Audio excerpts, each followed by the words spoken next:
When we look at individuals of the same variety or subvariety of older cultivated plants and animals, one of the first points which strikes us is that they are generally different more from each other than do the individuals of any one species or variety in a state of nature. When we reflect on the vast diversity of the plants and animals which have been cultivated and which have varied during all the ages under the most different climates and treatment, I think that we are driven to conclude that this greater variability is simply due to our domestic productions having been raised under conditions of life not so uniform, as somewhat different from, to those which the parent species have been exposed under nature. There is also, I think, some probability in the viewpoint propounded by Andrew Knight that this variability may be partly connected with excess of food.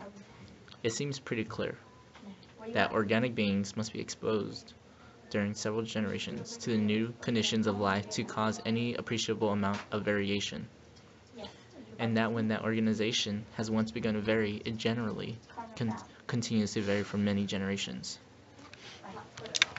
How does this make me feel?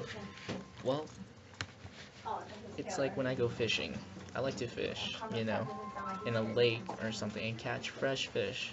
Those that are, relatively, they survive in nature, they find their own food, they're in a lake, such as salmon, where they swim up and down river to lay their eggs and eventually die. And it's different. Fishing for fish is different than buying fish like tilapia. Fish that are aquacultured, that are grown, the taste is not as good, and also aquacultured fish, they don't have a survival. They don't try to survive against each other. That's how it makes me feel. Like the fish you fish for, those are the best fish. They taste the best. They're the strongest. They have the most meat. That's how I feel about fish. Now, what about you? If you had a choice between fishing and catching fish to eat, or buying fish from the store, which one would you choose? Some have preservatives, don't forget. So which one do you think you would choose? The one with preservatives? I wouldn't. Those fish are not good. They have much more chemicals added to them. Nevertheless, as it is according to the world,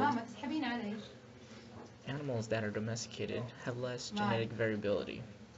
The conditions they live in are not normal to nature.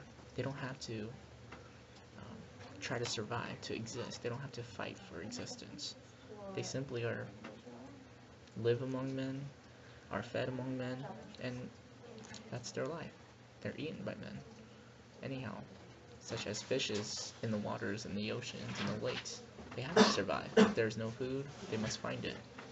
If those that cannot find food, they eventually will die off, and the genes of the better fish will eventually live on. That's how it is, and that's how it is in the world today.